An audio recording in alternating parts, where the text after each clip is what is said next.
Hey everyone, it's Bob Pulver. Today on Elevate Your AIQ, I am joined by my friend Andrew Gadomski. Andrew is the founder and managing director of Aspen Analytics, and he is a trusted advisor to some of the world's largest employers on how to make better workforce decisions. Andrew is also one of my trusted advisors who I've really enjoyed getting to know over the last few years in the responsible AI space. He is one of my top resources to better understand the implications of AI legislation, governance, and risk.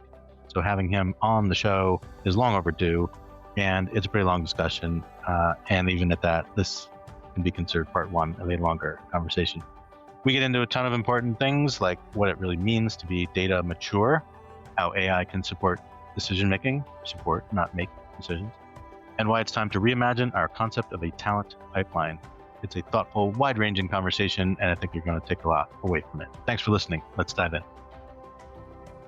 Hey everyone, welcome back to another episode of Elevate Your AIQ. I am your host, Bob Pulver. With me today, I have the pleasure of speaking with my friend Andrew Gadomski. How you doing today, Andrew? I'm doing great. Bob, thanks so much for having me on the show. I'm a long-time listener, but first-time guest, so I'm excited about that.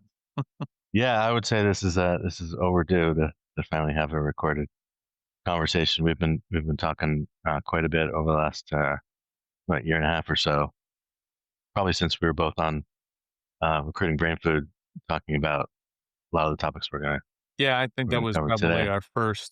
our first back and forth, and it's fascinating how, if you were to listen to that now, there's an amount of prognostication that has come to be real, and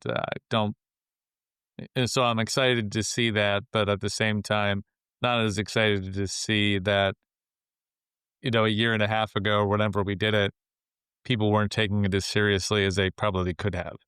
To some degree, it's human nature, I guess, from a people perspective, and then organizations. I mean, you know this better than I do. Like they wait until something really bad happens before they take action. Yeah, that's true. I think that there's a percentage of people who are out there who,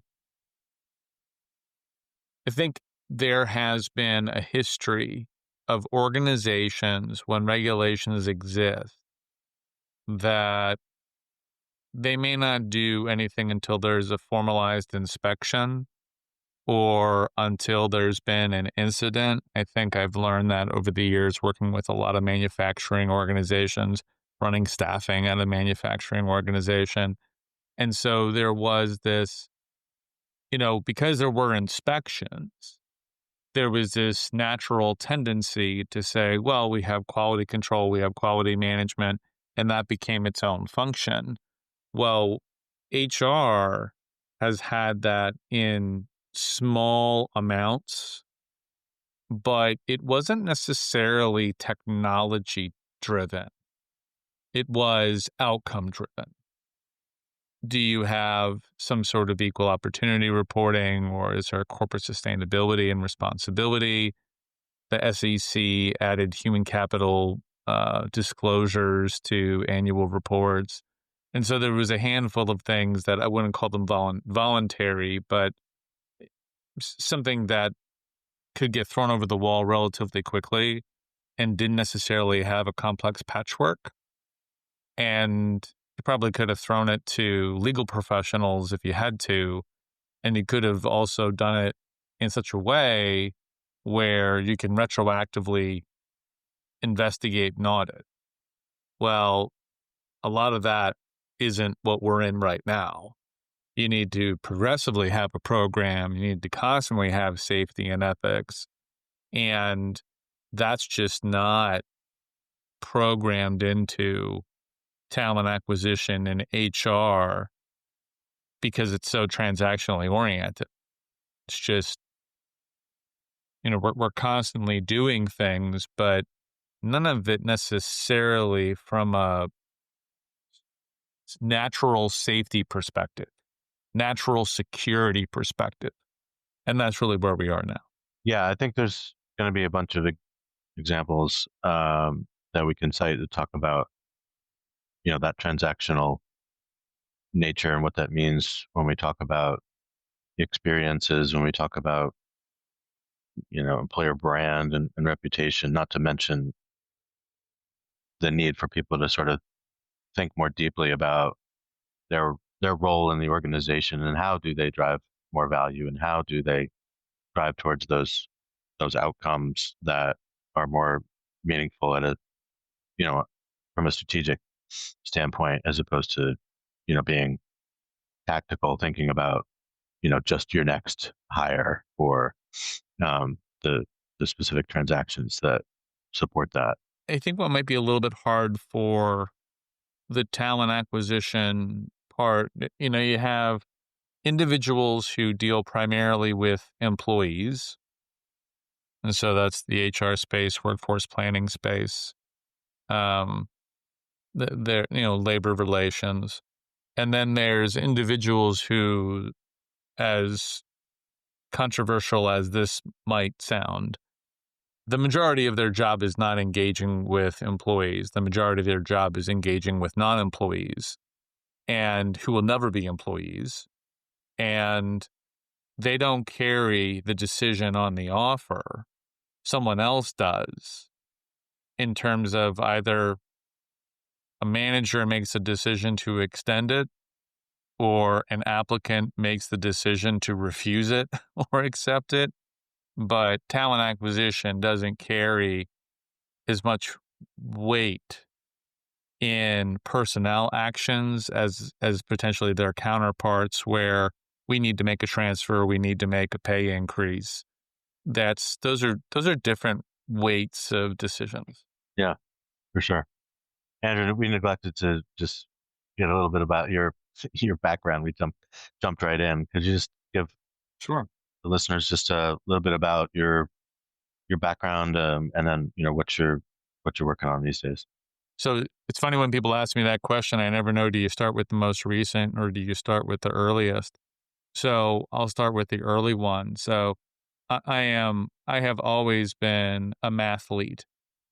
So from a very young age, it was, can Andrew come up with, what's, 12,180 divided by 74, so that's always kind of been something that's been part of me, and I've been computer oriented, but I come from a long line of individuals who were first in their entrepreneurial nature. So my mother grew up in Kokomo, Indiana, which is known as the city of firsts, right? And so there's always been this natural tendency to do things in my career that were first. I worked with Real Media as a distributor when Mark Cuban stood it up, and that was back in 1998. That's a long time ago to put in video and audio on the internet. That we take it for granted now. You and I are doing it now, but when you're doing that back then, it was interesting. And then I moved on to executive search by accident. No one falls into it. No one goes to school for it. I was not enjoying my job in marketing and sales, and someone said, I met with executive recruiters, and one of them said, so you have a background in marketing. So you have degrees in marketing and logistics. You've got a chemical engineering background. You're science oriented. Well, why don't you go recruit for a living for us? I had no idea what that meant. But after a little while, and this is career builder and monster just kind of jumping in, I said, this is messed up. I mean, this is not a sustainable model. All of these systems are going to converge. And that probably went back to some work I did in broadband technology when I was in undergrad. And I had a pretty good internship that did a lot of engineering and marketing work around convergence theory with broadband and analog. And I said, this is just not sustainable. You can't do all these manual processes. It's all going to become automated and algorithmic. And no one's going to listen to me talk about data unless I go and work as a head of staffing for something. And so I ended up leaving that executive search practice to go and become the head of staffing for a $5 billion division of Honeywell, which was in chemicals. So it was in my wheelhouse. But that was really as a start of starting this business back in 2006. I didn't think I was going to have any credibility talking about data and worldwide change if I had never done the work. So that was in 2006, and Aspen's been around since then and has gone through some evolutions, first in terms of consulting, then focusing on workforce analytics. And now it's focused on audits and de-risking from regulations and risk that organizations have. So companies will, developers, they're usually more deployers, so the employers will come to me and say, hey, we're running a global organization, we're using AI more, but we also want to make sure we're doing pay equity fair. We want to make sure that we're being transparent. We're concerned about the risks associated with using these new technologies, potentially cyber risk or usage risk. And I'll sit with them and use a lot of that work that I've done to help them do that. I probably should have mentioned that during the time as I moved from being into more audit, I did a lot of workforce planning for the Department of Homeland Security. And what a ride that was. That was growing a cybersecurity with very difficult positions from 1,500 to almost 4,000 people, with a workforce of 8,000 total with contract staff. And that was a very sophisticated workforce planning organization. And so between all of that, now I think I have a fun role every day, in that the companies are coming to me with significant problems around AI and wages and cyber, and they ultimately have never faced them before.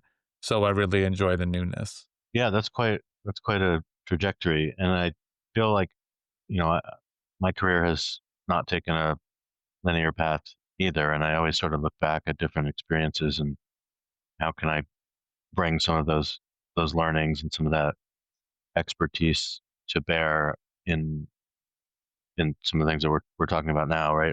Around risk mitigation, bias mitigation, fairness, looking for adverse impact, thinking about governance beyond what a typical governance, risk and compliance, or GRC, team might typically handle. And that's one of the things. I mean, be curious to get your workforce planning perspective around that, because I do feel like a lot of companies, partly to the point we were making originally around that they're just kind of not necessarily thinking about this until something happens. They're also thinking that, oh, AI governance, just the fact that the word governance is there, and I've got someone with that title. I've got one of those teams. I'm just going to, if you think we can, automate a bunch of things, then maybe we'll save them a little bit of time with the routine stuff. And now we can throw this at them and let them handle the AI governance too. And, my experience and what I've learned through organizations like For Humanity, et cetera, it's just like, that's a terrible idea. Well, I think that as we're moving into this, how many times a day can we say, artificial intelligence, right? It's gotten to be almost, I almost kind of, hate saying the words because you say them so often. But it is its own function, and it is its own set of unusual or new methods. But if you look at it from a position of security, safety, and ethics, those are actually old concepts.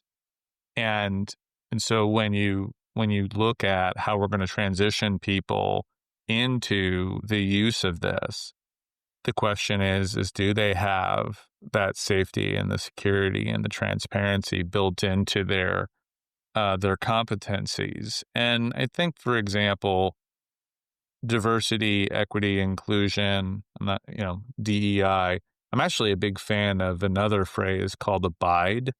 So accessibility, belonging, inclusion, diversity, and equity.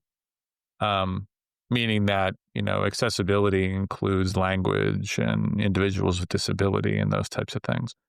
But individuals who have done that type of work come from a safety and security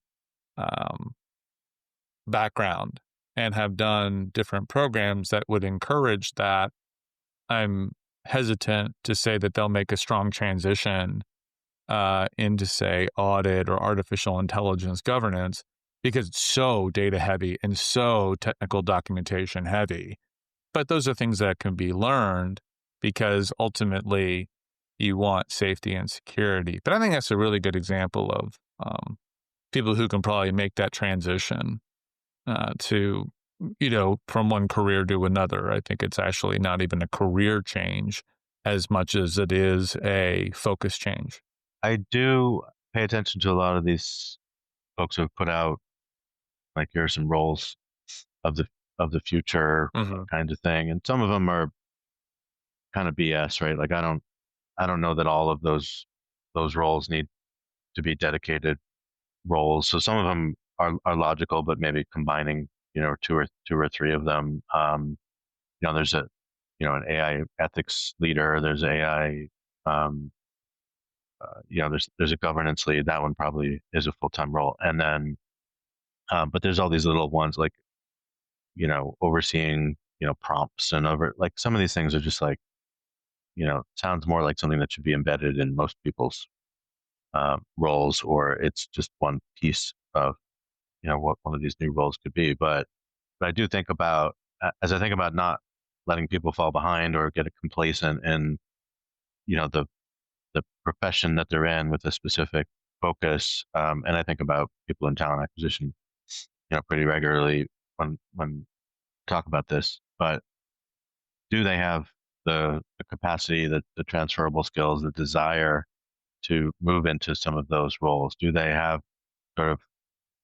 do they respect that, that things are changing, that their role, as much as they provide, maybe some level of, advisory, work, or they're providing a good candidate experience and those kinds of things.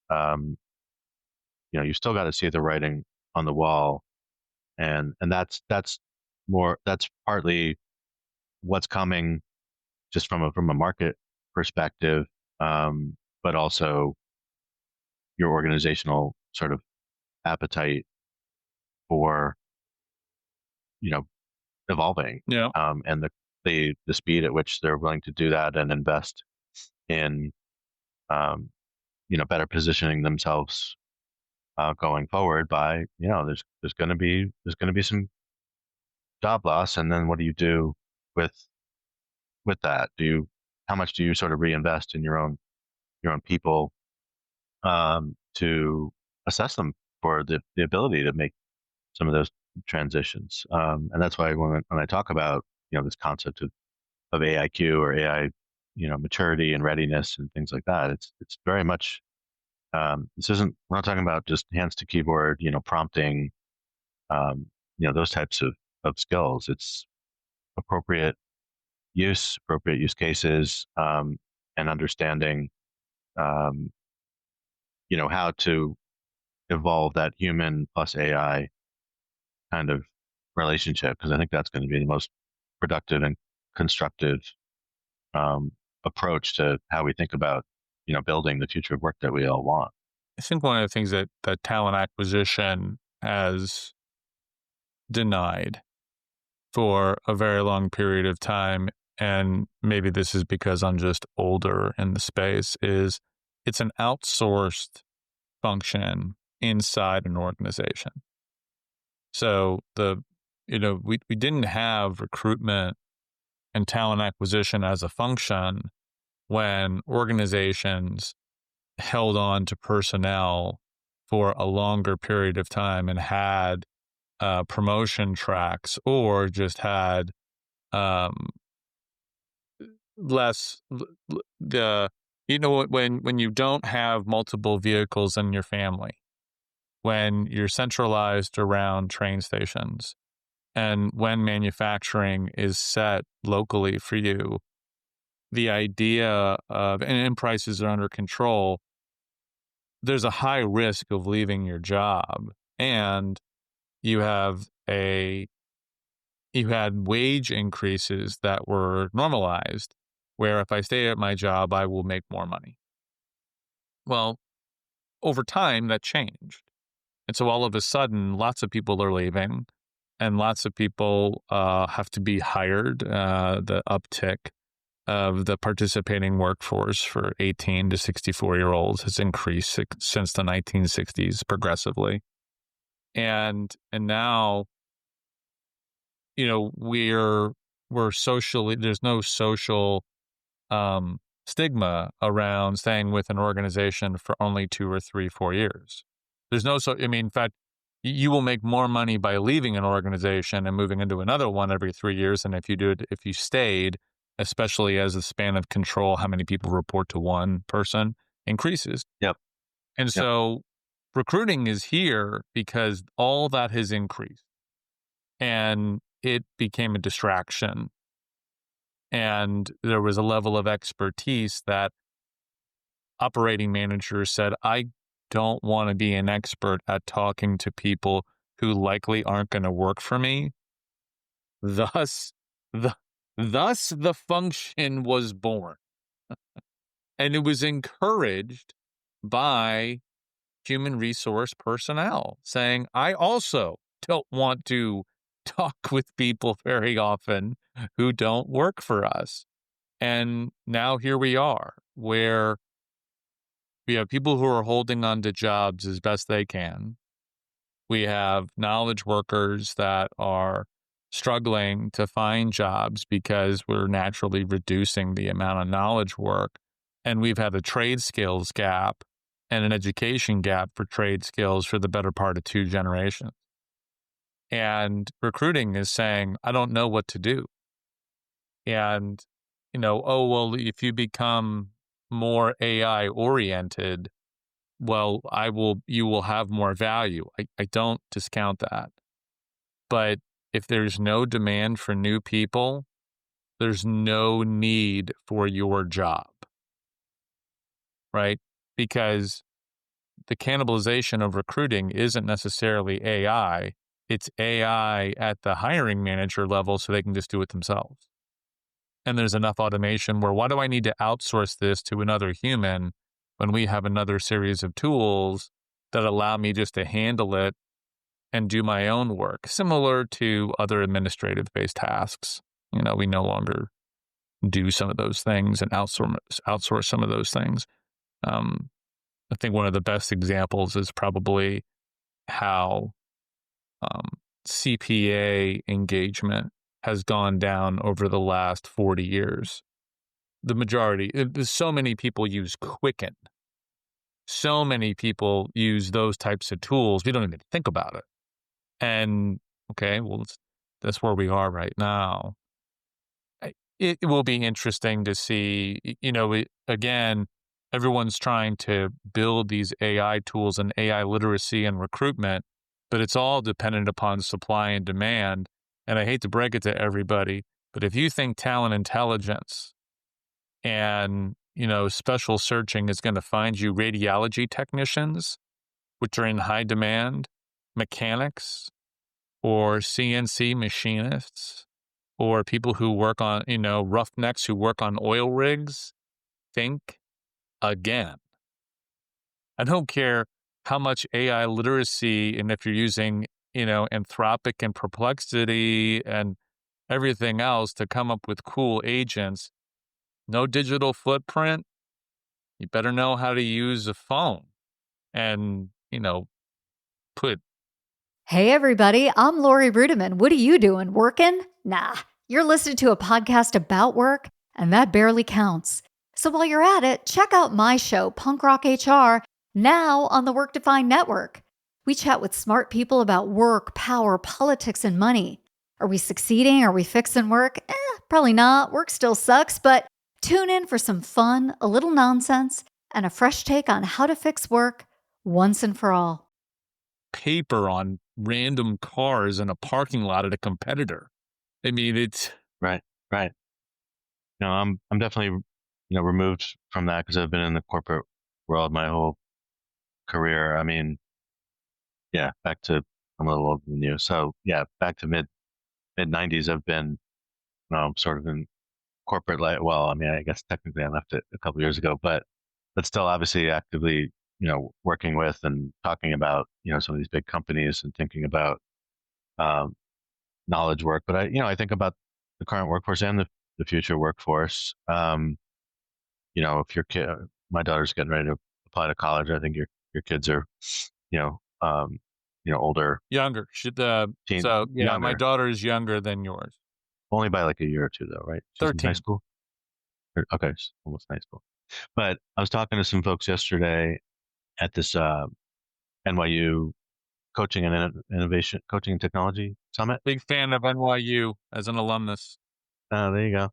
So yeah, it was a great event, and as you might imagine, there were a lot of like assessment, kind of vendors there. And I was talking to some guys who had younger kids, like one of them had kids like 3 and 6, and the other one's like not even in kindergarten yet. But so my daughter's older; she's already applying to college. I can't stop that train.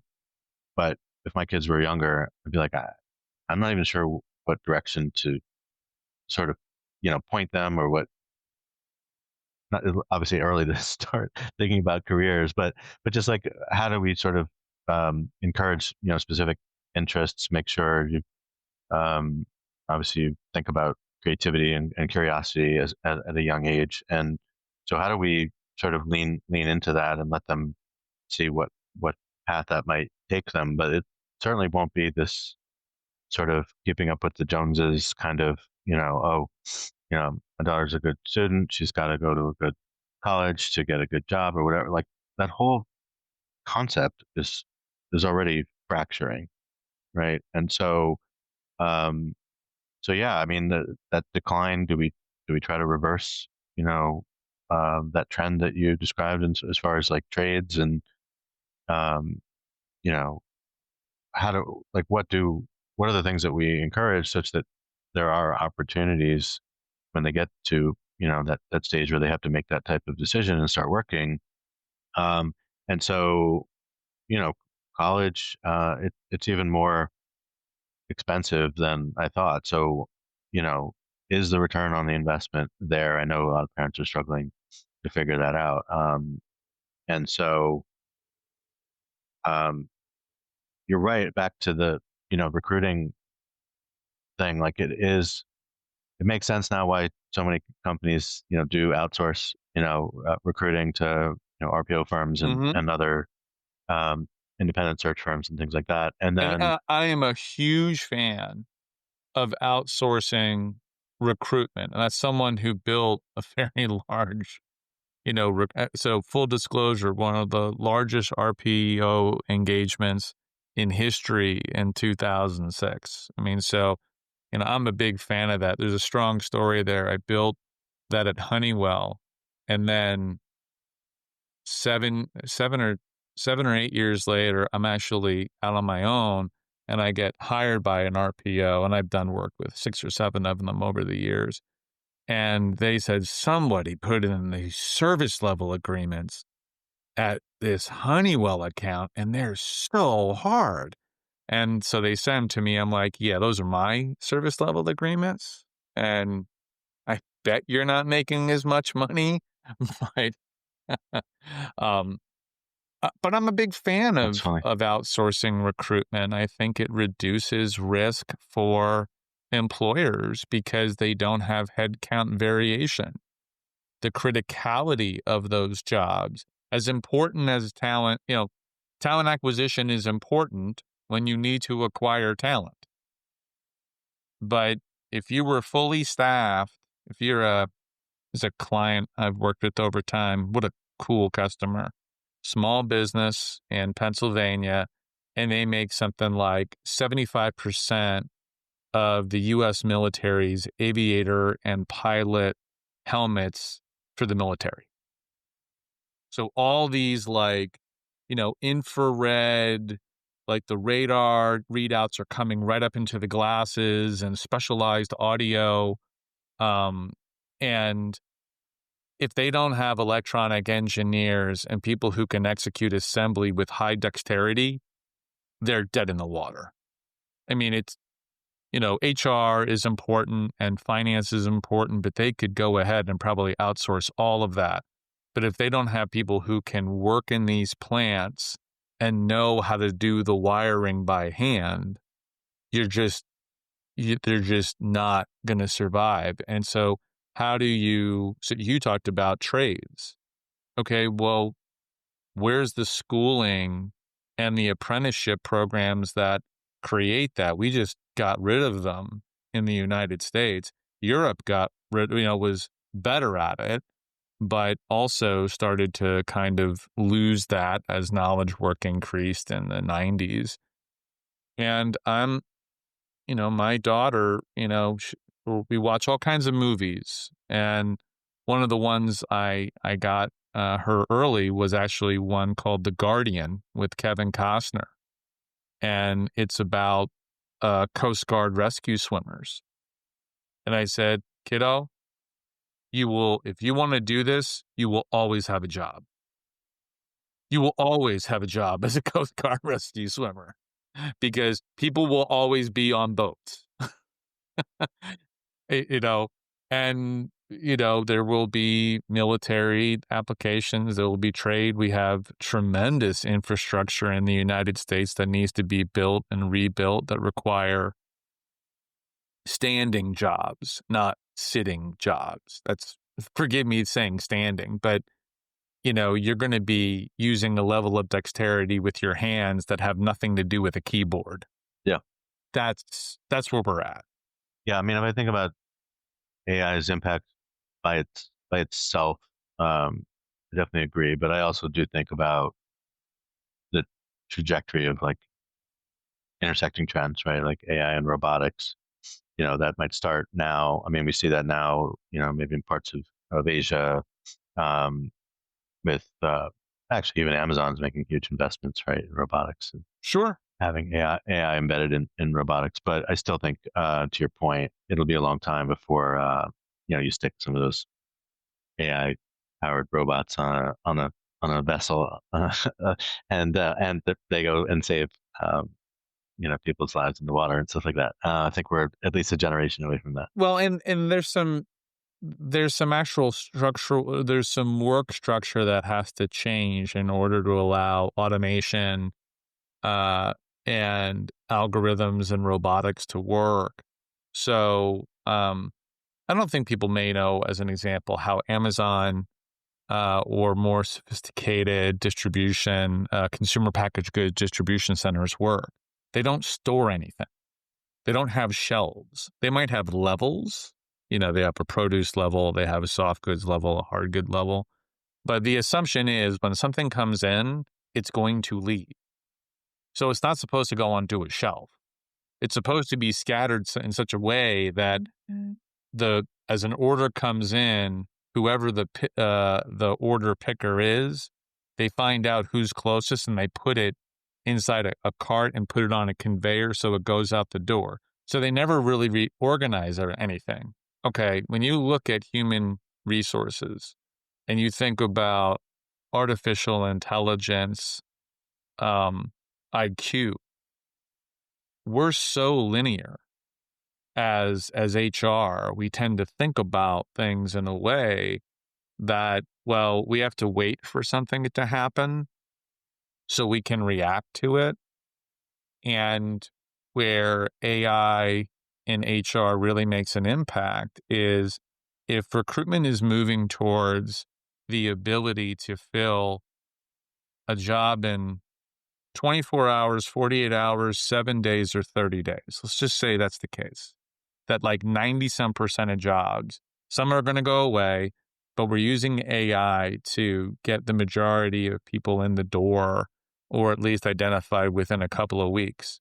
have we just completely changed how we've done succession planning and how we do pay, knowing that when Andrew walks out of, and if I know, if I'm, if Andrew's a supervisor and so-and-so mouths off in a meeting, how quick am I to make the judgment of I'm just going to terminate so-and-so because they had poor performance because I know I can get a replacement in a declining job market with high supply relatively quickly and know it's only a 2-week gap.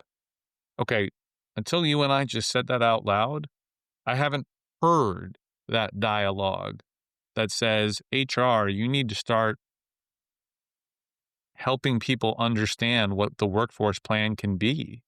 And that if there's talent intelligence that says we cannot replace the electronic engineers, you cannot take that we'll just replace them stance because AI is in our recruiting process. There aren't enough Coast Guard rescue swimmers. Right. Right. There just aren't. Yeah. No, you're bringing up an interesting point. I hadn't really thought of that. I think I've never had an official HR job. My roles were always more sort of transformation or innovation, focused. But certainly, early days of crowdsourcing and collective intelligence, and before there was a gig economy, I was thinking about these things and built some internal projects and stuff at IBM where you said like let's get we've got a great idea, let's vet it, let's build a team around it, let's crowdsource and get some seed funding and what have you. So very sort of entrepreneurial efforts in that regard. And so ever since then, and especially at NBC after my IBM tenure, I saw a lot of these scenarios where people weren't necessarily thinking 2 steps ahead to say, what do we have upcoming? How can we build a talent strategy that's going to give us more success with our business strategy and our technology strategy? And unfortunately, because of that, they were behind in moving to cloud because it wasn't just, oh, we need a new home or who's going to babysit these servers. It was, well, we don't think our traditional infrastructure guys have the capacity to do that. Well, you should have thought of that a while ago, first of all, and now, like you said, if you're just thinking about talent acquisition as sort of an offshoot, my concern is you should have been thinking about this for your own survival. You should have empowered people to be constantly thinking about this, and the fact that you're thinking about internal mobility opportunities even after you've realized you're behind and you're going out and you're using third parties and you're trying to identify this talent that everyone's fighting for, top technical talent, and you haven't turned your chair around to say where else amongst this enormous sort of Comcast family of companies, to say maybe that talent exists here, which is why I get so frustrated when I hang out with folks like you and Toby Colshaw and the Talent Intelligence Collective and all these people, analytics, gurus. And it's just like, these are some of the smartest people who are bringing you data and bringing you insight. And yet these teams are scrambling for funding and they're just not being listened to. Like, I don't know how to make this any, clearer for you. You need to be thinking about how we have, as an organization, the agility, and the foresight to say things are moving fast, things are changing fast. The skills dynamics, the labor market, like it's really a really complex, sort of optimization problem. And it just seems like until recently, people aren't admitting it, or they were waiting till AI swoops in and saves the day. But this isn't a magic wand. Yeah, I'm a little concerned about my LinkedIn thread in that the algorithm creates the same echo over and over again, but it doesn't talk about how artificial intelligence and, well, better yet, how technology and infrastructure change because of new assets changes how a workforce can work. So artificial intelligence is now part of the workforce. So if you think about a workforce planning and you look at a concept known as workforce capacity or workforce modeling, the idea being we have this many tasks to do, and there's a certain level of competence that has to get done. There are reasons why we do this. And then is this job something that needs to be inherently done by a human? And is that human, should they inherently be an employee where we provide benefits and plan and succession planning and learning and development? And in some cases, like trades, the threat is robotics, right? Or the threat is outsourcing of it because someone says, we're going to get out of owning our own fleet. So we're no longer, we made the decision that our fleet of trucks are old.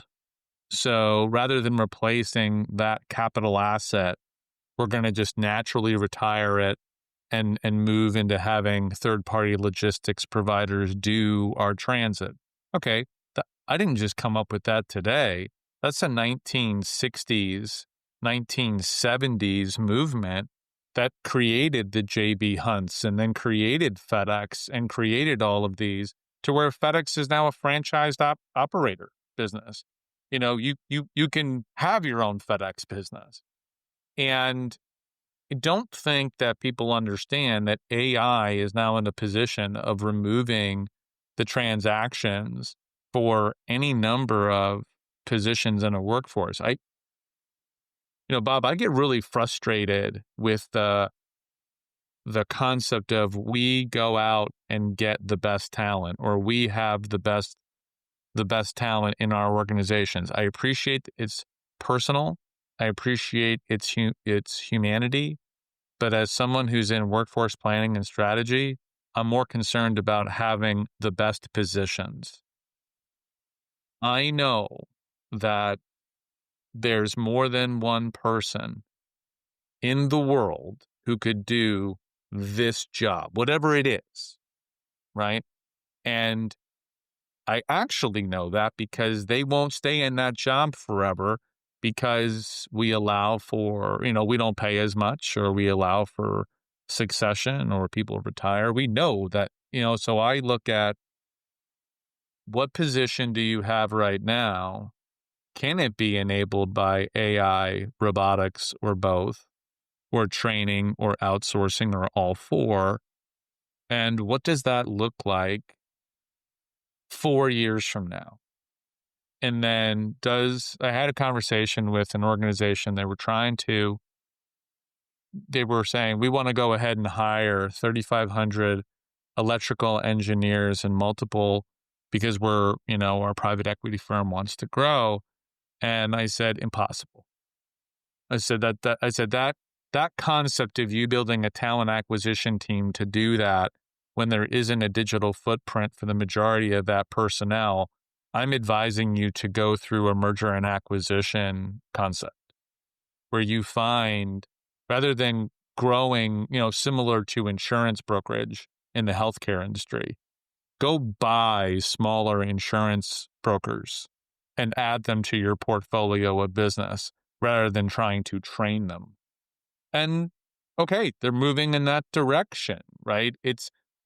We can't find them, we can't train them, and we may not be able to retain them. So we'll go through an M&A exercise. Well, then do that. That goes back to what you talked about thinking way ahead. You should have known better, right? If I'm Aetna right now Jones CVS, I am thinking really hard if I'm going to move to 90% of the drugs being delivered via mail to our consumers over the next so many years, because pharmacy techs are hard to find. Pharmacists are hard to find. The investment in pharmacy is changing, and our manufacturing has increased. And so the question is, once something is regulated, do you really need that personnel? And Amazon just got into the pharmacy business. And now the question is, and there's plenty, if you go and you look at, there's some really great videos about this, but now you can have robotic-based pharmacies that are even in large-scale hospital networks where no one pulls the actual drug. It's just plugged in and automatically robots go and get it. And I don't think that we're looking at AI literacy the right way and saying, okay, how far can we take whatever we have right now for not this fiscal year, but the next fiscal year? And then, good workforce planning goes at least 4 years. Right. 1 year out's too late. You already did your annualized operating budget. But right now, if I'm 4 years out and I'm in HR, I probably would say that you should be looking at an 80 to 85% reduction of headcount. And then ask yourself the question, do we want to do that first? And that's a result of the workforce itself. If your plan is to retain people, if your plan is to outsource non-critical positions, you just don't, and you're automating personnel actions by using insert human capital management system here. Do you need to have as many human capital managers running around? Well, probably not. Now you can be bold and, show them all the door now, but I don't think that that's the case. People have asked me, Andrew, how much should an organization reduce that has knowledge workers? And I said, go back to 2018 pre-pandemic and look at your attrition rate. That's the attrition rate that you should focus on now. You should be getting to an operating model where if you were reducing by, if you had people who were leaving you naturally in a voluntary rate at 12%, that's a very good target that says, well, we were able to work with that before. Okay, if people leave at that same rate, we just won't replace them. Looking for the inside scoop on payroll? Whether you're a payroll pro or just curious about your paycheck, we've got 2 podcasts you cannot miss. It's about payroll delivers the latest trends for payroll pros, and it's about your paycheck is here for employees, breaking down pay and rights in simple terms. 2 great shows, 2 great hosts, and endless insights to keep you informed and empowered. Subscribe now and elevate your payroll knowledge. Brought to you by Work Defined, where payroll meets people. You can't do that for all the jobs, by the way. You can't do that. You can't do it for the Coast Guard rescue swimmers. You can't do it for the people who plug in the radar systems on the assembly line. But okay, if someone from human capital leaves, if someone from finance leaves, did the AI that we offered, does that pick up the slack? Does it mean, well, we can hire someone back, but maybe with the right AI literacy, we don't have to pay them $140,000. We can pay them $75,000. We can pay them $75,000 and sign them like a baseball player for 4 years. and say, we will guarantee you over the next 4 years, $435,000, but you have to stay. That concept with AI and workforce right now is not even being discussed. When we, except for, Zuckerberg trying to get people for $100 million a throw at, from OpenAI, where's the Juan Soto deals for AI personnel right now saying, please don't leave. We will pay you 4 years to sit where you are, and we'll make sure you don't leave. Does not necessarily don't name your price, but sign up with the clawback. I talked to my workforce planning colleagues. It's not even on the radar screen, and it should be with AI. Yeah, I think people are still getting their arms around and their head around the pace at which things are evolving, and people say, okay, well, AI can only do this and that. Well, they're also saying, which I agree with, is it's only going to get better, smarter, more capable. Of course, the job for you and I is to make sure people do that in an ethical and responsible way. And we're insulated, right? Because there's rules that say humans need to intervene and watch this. So it's kind of like if you want to have your job insulated, be in healthcare or, be in internal affairs, right? Right. Yeah. I mean, or get really good at, sort of supervising, the automation and the agents and things like that. So that's one area that I think I agree with. But at the same time, most personnel managers, if you're managing, sort of knowledge worker kinds of people, you're going to have a team of both, human and digital labor, right? And so some of those skills are going to be necessary on a lot of people's plates. And so, but these are some of the things that I think people need to think about when it does come to AI literacy and readiness. It's certainly not learning how to do better prompts, and it's certainly not just grabbing any agent. I see people, you mentioned in your LinkedIn feed before. Mine is I'm not happy with it. Let's put it that way. It is a lot of echo chamber stuff, but it's a lot of shiny objects, and it's a lot of, hey, look what I did. I curated a list of stuff that's probably useful, or I type AI number 1 and I'll send you my whatever, right? Yeah. I mean, I tried to give away something of value, which is my AI assessment, and crickets. So I guess I don't have the following that some of these other guys have, but when you've been giving away some of these cheat sheets and top 50 this, top 50 that, or hey, I've just built these 50 agents, go nuts, but you gotta tag a friend, like the post, be connected. Like, how many hoops do I have to jump through? And oh, by the way, once I get this stuff, I don't know what you were doing when you built this. I don't know what your background is. So how do I know that I can trust these things to incorporate into my operation, or even use myself? I mean, I need to know this isn't just another little baby black box. And you created 50 of them, right? And so now, my own reputation is on the line if I start, deploying these, just willy nilly. And so there's a lot of noise that I think we're all struggling to get through. Not to mention the nonsense with, going back to talent acquisition and the AI versus AI, sort of,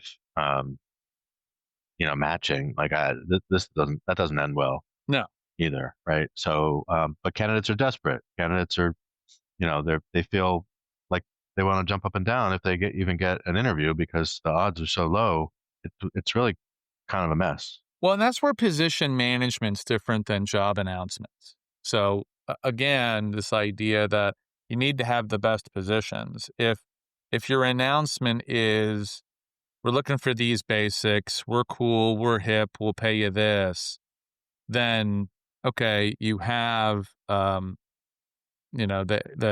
candidate's AI methodology, whether it's by hand or by service, goes ahead, automatically changes your resume. It uses computer vision and similarity matching to fill out all your applications. By the way, huge cybersecurity risk. I feel like I'm alone in talking about that. It's just ridiculous. But okay, but the position management is where I think HR can lean.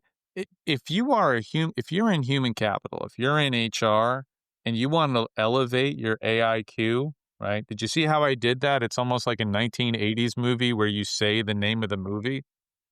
But you should not know how to use HR agents. If you're supporting manufacturing, you should know how to use manufacturing AI agents. You should know what your quality teams are using as AI agents and understand their mechanisms and why that's part of their workforce. And they've decided to automate it. They've decided to outsource it for one reason or another. I think that, we've got in our little echo chambers, we've got all kinds of people who are like, oh, here, I'm a recruiter and here's some cool recruiting prompt. I'm like, no. So when I was in executive search, my specialization was supply chain and chemical engineering because I knew the space. So I wanted to understand, tell me your intermodal transportation portfolio and why did you make it the way that you did, and help me understand your operating expenses. And okay, those are pretty complex questions, and I would listen and I would understand it. But HR right now should be able to do that for their customers with AI. Okay, you created a customer service AI. Tell me what that replaced. Why did you do it? How are you doing it? What's your advancement strategy for it? Do we have adoption across our customer services teams? And what's inhibiting your adoption level? If you're not asking those questions and you're an HR professional, that's a problem. If you're in recruiting and you're not asking people how they're driving adoption as a leader in AI and what their methodologies are, and you should know enough about customer service recruiting or sales recruiting or whatever to know whether or not those things make sense. That's what we should be doing right now. We should be elevating our AIQ, trying to do it twice, that way, not let Workday and everybody else come up with your agents. They're going to do it anyway. And not only are they going to do it, they're going to trump your ability to have your cool little bespoke thing get installed, because you may not be there. But I guarantee you the $25 million infrastructure HR investment you made will outlast you at the company. So it's just better to know what are my operators doing with AI, and that's what I need to know. You raise an interesting point about, by the time you train your folks and try to build your own agents, have your vendors already, added that capability. I think that's something that you have to trust. Do you trust your vendors to build those things and to build it right, to make sure that it's a priority on their, roadmap? I know the more legacy, established platforms are not sitting around. Workday's got a bunch of AI capability. Oracle has a whole, sort of marketplace of AI, agents. So these guys aren't sitting around while these startups are, getting a lot of VC money to build new stuff and plug it in. And I know, implementation in theory should be, streamlined with some of these things, but, the proof is in the pudding and how that's orchestrated. But I do think that as we think about AI literacy, I want people to think about I guess I describe it as playing both offense and defense, right? And those things can coexist. This concept of responsible innovation is a thing. Responsibility, ethics, governance, these things don't have to slow us down. I know it's been a bumpy ride and it will continue to be for a little bit, but there's we went through this with privacy, regulations and data. We went through this with cybersecurity, and so I think this is just another sort of structural sort of a layer that we need to get through. But if everyone, and we can hold people accountable and help them assess what potential adverse impact and risk may exist across that talent lifecycle. You and I have talked about that many times. The better off you're going to be, and then you can go faster once you know those things are in place. But without it, you don't have time to do it right. When are you going to have time to do it again? There was a time where it was okay to produce a vehicle without a seatbelt, and there was a time where there was, where we had locking brakes rather than anti-lock brakes. And so I've used that analogy more than once. And people say, well, all cars have got, airbags now. I'm like, okay, but how many people actually know that the skeletal structure of a 12-year-old hasn't developed enough such that they can sit in the front seat and sustain the damage of an airbag? They're like, Andrew, what are you talking about? I'm like, okay, you haven't evolved yet in terms of your safety and risk yet. So realize every time we invent something, we have to maybe look at the safety and security of the invention and say, what do we need to do that's different? And can you imagine having electronic cars that go, okay.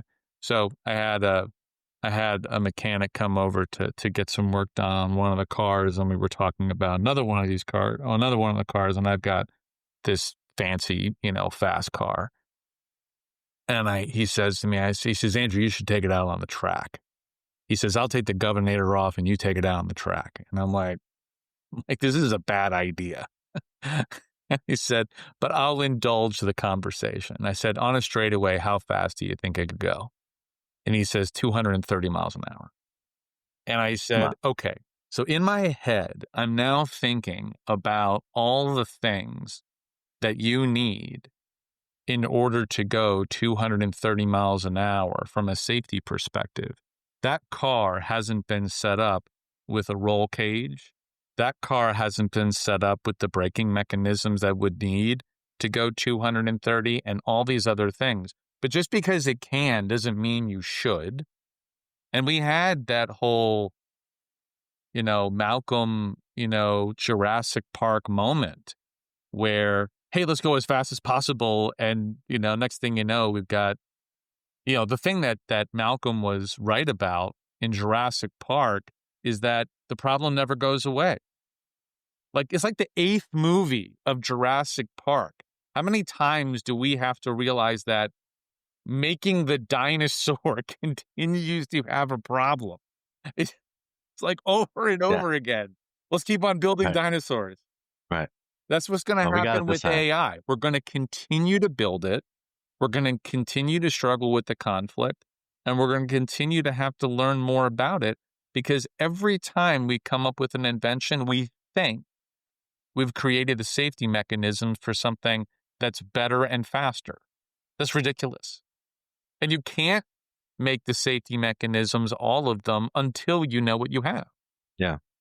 There was definitely no governance or ethics committee helping him build the original park, and he obviously didn't. Oh, totally. I love that clip. One. I know that other people have used that clip when it talks about AI, but then, of course, they produce AI. So I'm like, how'd you get away with using the quote, but you yourself have no safety net at all? Yeah, I mean, it'll be interesting. It'll be an interesting next couple of years. I mean, the EU AI Act will go into full effect next year, right? Well, so August. So there is no stop, right? It's get correct. If you're, GAI, you got to get correct fast. You got a year if you're an employer in the space that I work in. You're going to have the compliance by mid-26, and then everything AI has got to have compliance by summer of 27, right? And there's been this, in the U.S. Senate, there was this discussion on the recent bill that was passed around spending about an AI moratorium and saying, well, let's go ahead and have as much deregulation as possible. And okay, that was ridiculous. It just wasn't going to happen. There's 10th Amendment problems with that. But even if the US had one way of doing it, I don't think even people know that inside the EU, some of the countries have their own augmented artificial intelligence compliance rules. I don't think people know that. And I don't think people know that Australia has got it, and South Korea has got it, and that the UK is talking, and that Mexico has a plan, and that the Brazil AI Act is going to tell the EU AI Act to hold my beer. It is just as strict. But the difference will be by the time that enacts, AI would have advanced so much. So the whole concept that it's going to go away is ridiculous in terms of safety. And the idea that there's going to be one framework that does it, I mean, how many frameworks have to come out? There's a new framework coming out every day. There's now do you know how hard it is to have 2 ISO standards for artificial intelligence come out? Like they came out like almost back to back within a year. I worked on the ANSI and the ISO standard for human capital metrics. Like I think my child learned to walk, ride a bike, and be by herself during that time. It was like 5 years that went. So I can't believe that, we're going to have a patchwork of frameworks. We're going to have a patchwork of needs for security and safety. And that's where the AI literacy can be, is understand, secure, saved, trust, all those things. Yeah, I think organizations definitely need to get their arms around that. But I mean, as individuals, I just think the average individual needs to think about some level of that. Like, how does it impact? How does what you build or use impact others? Because the average person isn't necessarily in making judgments about people's, lives or livelihoods. But you can't just assume that everything under the covers is on the up and up and has been built with fairness in mind. And so I think as you look across the software development life cycle, if we're even calling, AI, software at all, but as you think about that sort of development, arc, and you think about the talent life cycle, and you think about, your career trajectory, your school, your education, are you actually learning the things that you need to learn? I mean, I mentioned earlier, I came from this coaching and technology summit. I asked a bunch of the vendors about the content of some of that coaching and that sort of awareness and things like that, whether AI and responsible AI was sort of part of that curriculum. And like, I got a lot of just kind of blank looks. Like, so even startups that are sort of using AI in their development of their solutions haven't necessarily also thought about the content that's actually being discussed between a coach and a coachee, or a mentor and a mentee, and things like that. And so I think even some of these new technology companies focused on AI need to think more deeply about preparedness, because a lot of this is centered on professional and career development. So if the future of work is around human plus AI, collaboration and augmentation. I mean, it seems like a big mess, honestly. It is, so much has changed. I mean, if I was a SaaS developer, I would be so upset right now in that, I could have spent the last 3 years developing something that was unique, and now you can go ahead and point, Anthropic and Perplexity at a site and say, I want you to build this and make it look like this other site, and I'll do the rest. And like, it's 80% there within, however many, minutes, hours, days.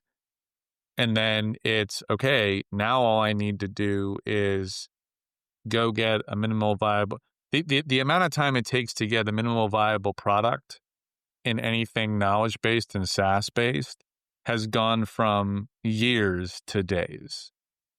And that, if I was a private equity organization, I probably would be a little miffed because they've spent so many millions on doing that. I was reading, somebody posted about this exact scenario yesterday in the context of like trials, like software trials, right? Not even like a trial, like, 2-week trial, month trial.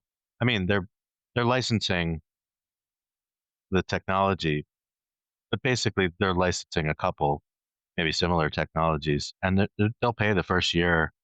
They'll negotiate down as best they can for first year, license. But you're basically just gonna say, hey guys, check this out. We're licensed for the next, 12 months. What would it take for us to just build our own, version of this? So you've got to, as a VC, you've got to say, like, these guys, they seem pretty bright, but like, what's the moat? Like, what's the differentiator that's going to be lasting? And it might go back to the talent. It might go back to the data, who's got a really trusted, powerful, reusable, data set. But if you think it's, just a couple of these, agents or something that's basically a wrapper on, a public, frontier model like a ChatGPT or, Gemini or whatever. I mean, your competitive advantage from that is quite short-lived. I've had people say to me, Andrew, I'm struggling with artificial intelligence and how it's going to relate to me. And I said, I want you to look at the Kardashians, believe it or not. And they're like, okay, you just lost me. I said, okay, you need to realize that 10 years ago, if I told you that someone can become a social media influencer and put themselves a position to have a consumer product good with a very low cost of acquisition to then sell off into a multi-billion-dollar business, you would have told me you're crazy, right? So if you look at where private equity is right now, and typically looking at things like the number of user growth, the annual run rate, your go-to-market strategies, your product market fit, a lot of that has is on its way to kind of being thrown out or significantly altered, because your go-to-market strategy may not cost you very much, or your product market fit investment might not be very much, such that the private equity organization will invest in you very, very differently. And then they also will talk about, well, how do our users get cannibalized? I mean, are we really in a position where we're going to have this hockey stick moment now that software development is so cheap, that software imitation is so easy? If I was, I'm not a private, look, I don't, I'm not working for KKR, but if I was, I'd be investing in pipe fitting right now because we're going through a lot of infrastructure change. Yeah, for sure.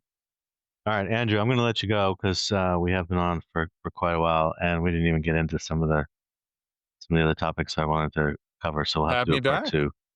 Yeah, well, I want to get into more of the the audits and the exposure and assessing risk throughout the talent lifecycle, because I know this is another area that's top of mind for both of us. So yeah, it's not just my work isn't just a bunch of movie analogies. So we can get into that next time. And Bob, all the work that you're doing to bring awareness around this, being a voice, having the pod, and candidly being out there on the edge a little bit.